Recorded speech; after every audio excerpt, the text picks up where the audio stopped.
तो कैसे हैं क्लास ट्वेल्थ वाले दोस्तों। फिलहाल मैं आज आप लोग के लिए आपके डिमांड पे लेकर आया हूँ ज्योग्राफी का मोस्ट इम्पोर्टेंट क्वेश्चन जो कि आपका एग्जाम होने वाला है।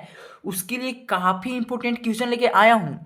तो चलिए बिना देरी की इस वीडियो को शुरू करते हैं। तो फिलहाल मैं आज आप लोग के लिए लेकर आया हूं जो आपका मल्टीपल चॉइस क्वेश्चन है कि एमसीक्यू जो होने वाला है उसका मोस्ट इंपोर्टेंट क्वेश्चन लेकर आया हूं। तो इस वीडियो को देखिएगा तो आपको आराम से 10 से 15 एमसीक्यू एग्जाम में सीधे सीधे देखने को मिल सकते हैं। तो चलिए बिना देरी को शुरू करते हैं। आपका पहला क्वेश्चन है रुको और जाओ निश्चयवाद संबंधित है। इसका राइट आंसर हो जाएगा दोस्तों ऑप्शन नंबर ए बिल्कुल हो जाएगा नौ निश्चयवाद से। और अब चलते हैं नेक्स्ट नंबर क्वेश्चन की ओर। तो नेक्स्ट क्वेश्चन आपका कह रहा है निम्नलिखित में से कौन से आर्थिक कारक जनसंख्या के वितरण को प्रभावित करने वाला कारक है।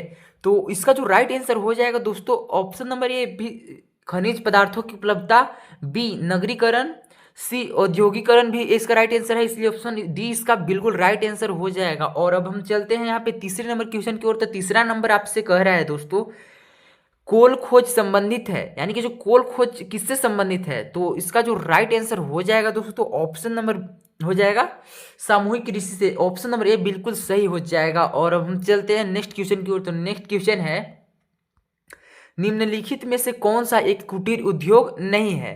तो इसका जो राइट आंसर हो जाएगा दोस्तों ऑप्शन नंबर सी हो जाएगा कागज उद्योग जो है दोस्तों ये कुटीर उद्योग नहीं है। और यहाँ पे 5 नंबर क्वेश्चन नेक्स्ट क्वेश्चन का है दोस्तों पर्यटन है।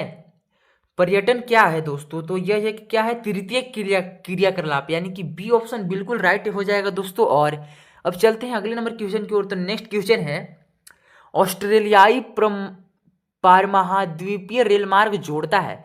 तो यह किसको किसको जोड़ता है दोस्तों ऑप्शन नंबर ए बिल्कुल राइट आंसर हो जाएगा। और अब हम चलते हैं नेक्स्ट क्वेश्चन की ओर। तो नेक्स्ट क्वेश्चन है दो देशों के मध्य व्यापार क्या कहलाता है। यानी कि किसी भी एक देश और एक देश दूसरे देशों के बीच में जो व्यापार हो रहा है, जैसे कि भारत और पाकिस्तान ही बोल रहे हैं, भारत और चीन के जैसे साथ व्यापार हो रहा है, तो ये क्या कहलाता है दोस्तों। यह अंतर्राष्ट्रीय व्यापार कहलाता है। ऑप्शन नंबर सी बिल्कुल राइट आंसर हो जाएगा। और मैं आपको बता दूं दोस्तों मैं आपको एक भी क्वेश्चन का आंसर गलत नहीं बताऊंगा, ठीक ना, क्योंकि मैं आप लोग के लिए क्यों आपके साथ धोखा करूंगा। बहुत सारे यूट्यूबर को देखे हैं कि बहुत एमसीक्यू भी गलत बताते हैं, तो मैं आपको 100% रियल क्वेश्चन और रियल आंसर बताऊंगा, ठीक ना। तो शक की बीमारी जरा भी इसलिए नहीं रखना है कि ये बेचारा ये व्यक्ति गलत बता रहा है, या मैं 100% रियल क्वेश्चन बहुत बार रिसर्च करके तब इस वीडियो को बनाता हूँ, ठीक है ना। तो अब नेक्स्ट क्वेश्चन को देखते हैं। तो नेक्स्ट क्वेश्चन है भारत ने उदारीकरण को किस वर्ष अपनाया था। तो भारत ने उदारीकरण को किस वर्ष अपनाया था दोस्तों 1991 ईस्वी में, ये नवंबर इसका राइट हो जाएगा दोस्तों। और अब चलते हैं यहाँ पे नेक्स्ट क्वेश्चन की ओर। तो नेक्स्ट क्वेश्चन है निम्नलिखित में से कौन सा औद्योगिक नगर है। तो जमशेदपुर एक औद्योगिक नगर है दोस्तों। औद्योगिक का मतलब ही होता है उद्योग, उद्योग यानी कि फैक्ट्री। जमशेदपुर लोहा की फैक्ट्री के लिए काफ़ी प्रसिद्ध है दोस्तों, इसलिए इसका जो राइट आंसर हो जाएगा ऑप्शन नंबर सी बिल्कुल राइट हो जाएगा। और अब नेक्स्ट नंबर क्वेश्चन को देखते हैं। तो नेक्स्ट क्वेश्चन है वृत्ताकार प्रतिरूप नगर का विकास होता है। यानी कि जो वृत्ताकार प्रतिरूप नगर का विकास होता है वो कैसा होता है दोस्तों। तो ये झील के सहारे होता है, इसलिए इसका जो राइट आंसर हो जाएगा ऑप्शन नंबर बी बिल्कुल राइट आंसर हो जाएगा। और अब हम नेक्स्ट क्वेश्चन को देखते हैं। तो नेक्स्ट क्वेश्चन है आपका हाल के वर्षों में भारत में सर्वाधिक संख्या किस देश के प्रवासी की रही है। यानी कि इस क्वेश्चन आपसे साफ कर रहा है कि जो भारत देश है इसमें सबसे अधिक लोग किस देश से प्रवासी हो रहे हैं, किस देश से लोग भाग के आ रहे हैं।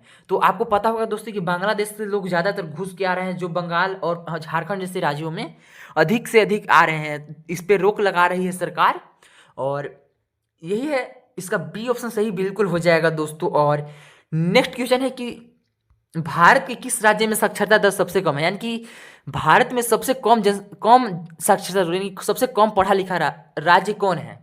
तो बिहार इसका राइट आंसर हो जाएगा दोस्तों। बिहार में काफ़ी कम पढ़े लिखे लोग होते हैं, केवल दारू पीने में सब बिजी रहते हैं और गांजा फूकने में बहुत लोग बिजी रहते हैं, और इसलिए इसका जो राइट आंसर हो जाएगा ऑप्शन नंबर डी। लेकिन अब फिलहाल में बिहार धीरे धीरे उठ रहा है और लोग जागरूक हो रहे हैं, और नेक्स्ट क्वेश्चन है दोस्तों, और बाकी अगर आपसे पूछे कि साक्षरता दर सबसे अधिक किसका है, यहाँ पे कम की जगह अगर अधिक पूछ रहा है तो इसका राइट आंसर हो जाएगा केरल दोस्तों। केरल का साक्षरता दर सबसे अधिक है, यानी कि केरल के लोग बहुत शिक्षित हैं, शिक्षित यानी कि बहुत तेज तराज हैं, एजुकेशन के मामले में बहुत आगे हैं। और यहाँ पे नेक्स्ट क्वेश्चन कह रहा है परिक्षिप्त बस्तियां संबंधित है, यानी कि परिक्षिप्त बस्तियां संबंधित है किससे, तो यह विखंडन वस्तुओं से संबंधित है दोस्तों, इसलिए इसका जो राइट आंसर हो जाएगा ऑप्शन नंबर सी बिल्कुल राइट हो जाएगा। और यहाँ पे नेक्स्ट क्वेश्चन है निम्नलिखित में से कौन सा कॉफी की किस्में है, तो इसमें जितना भी दिया हुआ है दोस्तों ये सारा कॉफी का किस्म है, यानी कि प्रकार है। अरेबिका हो गया, रोबस्ता हो गया, लिबरिका हो गया, ये सारे कॉफी का किस्म है, वेराइटी है। तो इसका जो राइट आंसर हो जाएगा ऑप्शन नंबर डी बिल्कुल हो जाएगा। और अब चलते हैं नेक्स्ट क्वेश्चन की ओर। नेक्स्ट क्वेश्चन है दोस्तों निम्नलिखित में से कौन सा भारतीय कृषि की समस्याओं से संबंधित है, तो इसका जो राइट आंसर हो जाएगा दोस्तों ऑप्शन नंबर डी बिल्कुल हो जाएगा इनमें से सभी, यानी कि छोटे छोटे कृषि समस्या ये भी है, ऋणग्रस्तता, निम्न उत्पादकता, ये सारे हैं, तो इसलिए ऑप्शन नंबर डी बिल्कुल राइट आंसर हो जाएगा। जल समस्या के संभावित कारण क्या है, यानी कि जल का जो जल संकट वाला जो समस्या है इसका मेन कारण क्या है, तो इसका कारण है दोस्तों जल का अधिक दोहन, यानी कि आवश्यकता से अधिक आप जल का उपयोग करने से जल का समस्या उत्पन्न होता है। जल प्रदूषण से भी, यानी कि नदी सबको गंदा करने से भी जल प्रदूषण उत्पन्न होता है। जल के पुनः चक्रण में कमी, यानी कि जो साइकिल है, ये वाटर साइकिल जो है उसका उसमें कमी, तो इसके लिए इसका जो राइट आंसर हो जाएगा ऑप्शन नंबर डी बिल्कुल राइट आंसर हो जाएगा। और मैं आपको बता दूं दोस्तों कि आप लोग का जो एग्जाम होता है उसमें मैं ऐसा देखा था कि जितना भी क्वेश्चन था उसमें जो ऑल ऑफ द अबव, यानी कि जो इनमें से सभी क्वेश्चन था, इस यह जो ऑप्शन था ये बिल्कुल सही था। तो मैं आपको बता दूं जहां पर भी दिखेगा मार दीजिएगा एकदम इनमें से सभी, उसका रिस्क मैं ले रहा हूँ कि एकदम राइट करके आइएगा आप लोग। और तो यहाँ पे नेक्स्ट क्वेश्चन कर रहा है भारत में कोयला का सर्वाधिक उत्पादक राज्य कौन सा है, यानी कि भारत में सबसे अधिक कोयला दोस्तों, सबसे अधिक कोयला किस राज्य में पाया जाता है, तो आप जानते होंगे दोस्तों कि छत्तीसगढ़ जो है वहाँ पे बहुत अधिक कोयला पाया जाता है, तो इसका जो राइट आंसर हो जाएगा ऑप्शन नंबर बी हो जाएगा। आप लोग के मन में आ रहा होगा कि झारखंड, लेकिन झारखंड दूसरे स्थान पे आता है दोस्तों, तो पहला स्थान पर छत्तीसगढ़ आता है, इसलिए इसका जो राइट आंसर हो जाएगा आपका बी ऑप्शन सही हो जाएगा, ठीक ना। और अब हम चलते हैं यहाँ पे नेक्स्ट क्वेश्चन की ओर। तो नेक्स्ट क्वेश्चन कर रहे हैं 2011 की जनगणना के अनुसार भारत के किस राज्य की जनगणना सबसे कम है, यानी कि 2011 में जो जनगणना हुआ था दोस्तों उसके अनुसार सबसे कम जनसंख्या वाला राज्य कौन है, तो इसका जो राइट आंसर हो जाएगा ऑप्शन नंबर डी हो जाएगा दोस्तों। सिक्किम जो है सबसे कम जनसंख्या वाला राज्य है। अगर आपसे पूछता है कि सबसे कम क्षेत्रफल वाला राज्य कौन है, तो यहाँ पे गोवा मारना होगा। और अगर जनसंख्या, यानी कि अगर आदमी के मामले में पूछ रहे हैं कि आदमी सबसे कम कहाँ रहते हैं, तो सिक्किम मार दीजिएगा। और ये पूछेगा कि जमीन सबसे कम कहाँ है, तो गोवा। और यहाँ पे नेक्स्ट क्वेश्चन है दोस्तों, नेक्स्ट क्वेश्चन है निम्नलिखित में से कौन सा अधात्विक खनिज है, तो इसका जो राइट आंसर हो जाएगा दोस्तों ऑप्शन नंबर हो जाएगा आपका इनमें से सभी हो जाएगा राइट आंसर। अभ्रक भी एक अधात्विक है दोस्तों, कोयला भी, चूना पत्थर भी।